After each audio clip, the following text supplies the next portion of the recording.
नमस्कार दोस्तों, मैं विनोद कुमार मिश्रा अपने YouTube के एम्पैथी एक्सप्रेस में आपका स्वागत करता हूं।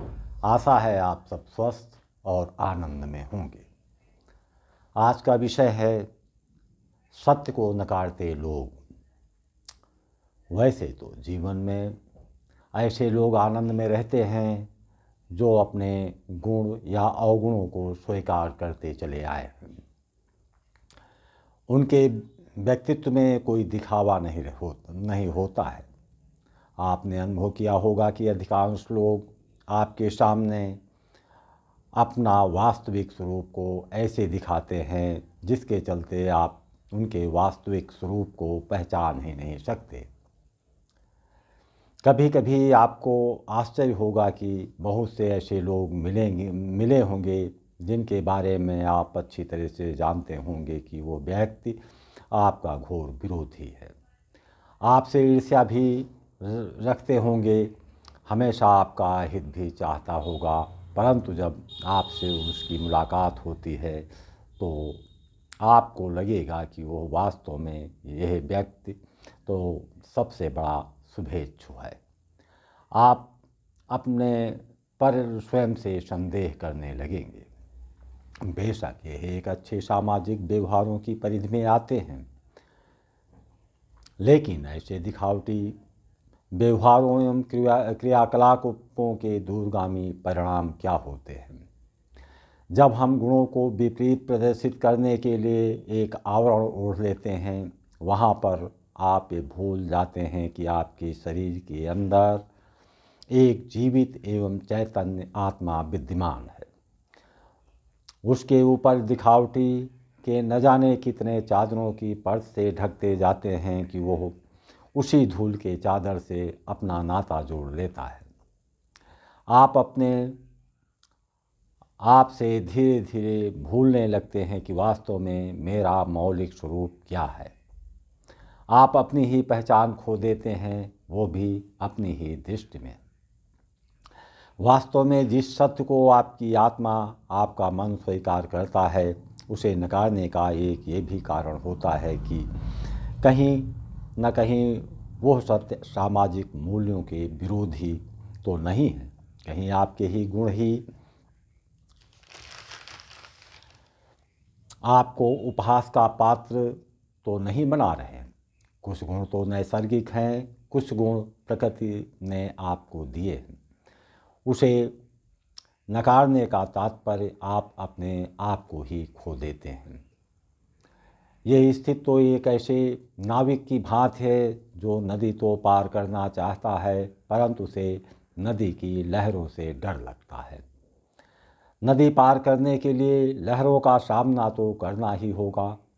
आपके अंदर जो भी सच्चाई है, उसी सच्चाई के साथ आगे बढ़ना है। तभी आप अपने जीवन की लयबद्धता से जुड़ सकते हैं। क्या आप कल्पना कर सकते हैं कि दुनिया में दिखावा करने वाला व्यक्ति विशाल स्वप्नदर्शी हो सकता है, जिसे स्वयं के गुणों को छिपाने की आवश्यकता पड़ती हो? क्या उसकी चेतना मन के पार जा सकती है? वैसे तो आप इस तथ्य को से सहमत होंगे कि चेतना मन के पार जाने के कई साधन होते हैं। उसमें शब्द है, संगीत है, नृत्य है और ध्वनि है।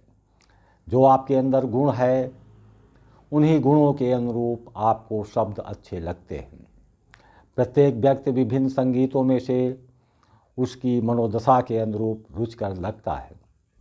किसी को बांसुरी अच्छी लगती है तो किसी को ढोल नगाड़े आनंदित करते हैं। यही हाल नृत्य का है।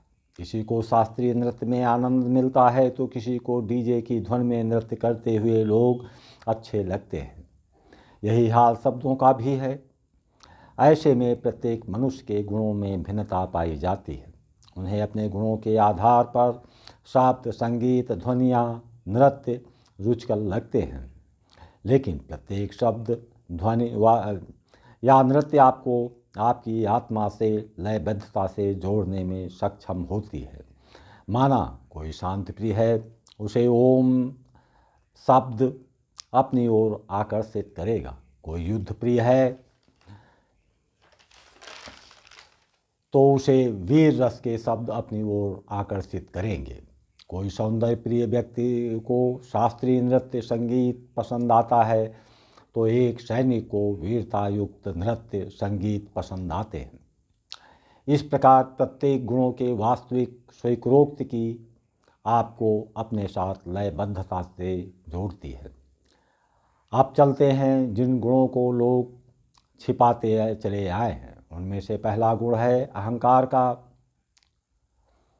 ये ऐसा गुण है जिसके अंदर सर्वाधिक अहंकार का गुण विद्यमान रहता है। तो उससे यदि आप पूछेंगे तो उसका उत्तर यही होगा कि उनके अंदर अहंकार तो लेश मात्र भी नहीं है, यानी वो अपने सत्य को अस्वीकार कर देता है। ऐसे में यदि इसे अवगुण मान भी लिया जाए तो आप सत्य को भी नहीं मानते, तो उसमें सुधार लाने की गुंजाइश भी समाप्त हो जाती है।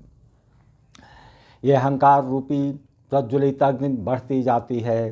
अहंकार गुण का विकास कैसे होता है और क्यों होता है, इसे मैंने अपने पूर्व के वीडियो में व्यक्त कर चुका हूँ। हाँ, एक बात और है, हर अहंकार से युक्त व्यक्ति ये चाहेगा कि उसका अहंकार बना रहे, तब परंतु उसके अहंकार को चोट भी न लगने पाए। दूसरा उदाहरण है अपने आचरण में बेईमानी करते रहने का, अपने सत्य को छिपाने का। हालांकि उस गुणों को नकारने का कारण है कि उसे समाज ने गंदा करार दिया था। वो है यौनिक आकर्षण को लेकर।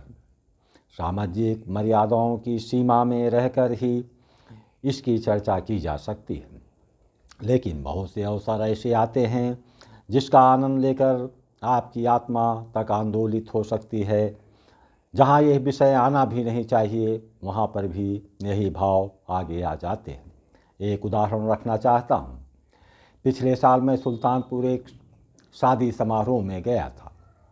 वहाँ अद्भुत 2 कार्यक्रम थे, एक शास्त्रीय नृत्य, दूसरा गंगा आरती का कार्यक्रम। ये दोनों ही कार्यक्रम अद्भुत थे।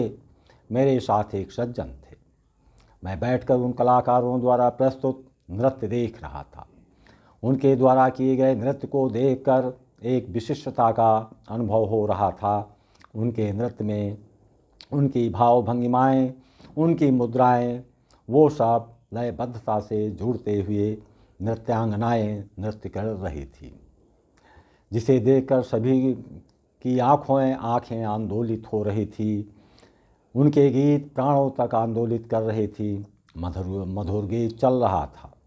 ऐसे में हमारे साथ गए हुए सज्जन हमारे पास आए और कहने लगे कि इस उम्र में आप ये सब देख रहे हैं।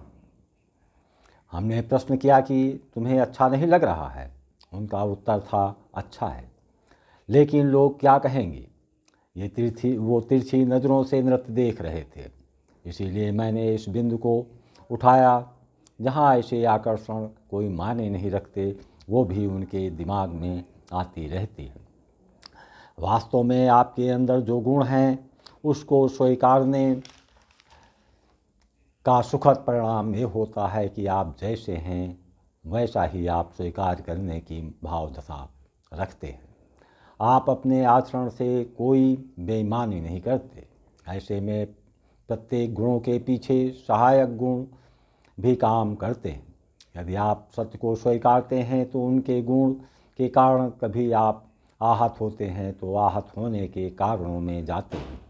जहाँ तक गीत संगीत का प्रश्न है, वो तो सामवेद में भरा पड़ा है।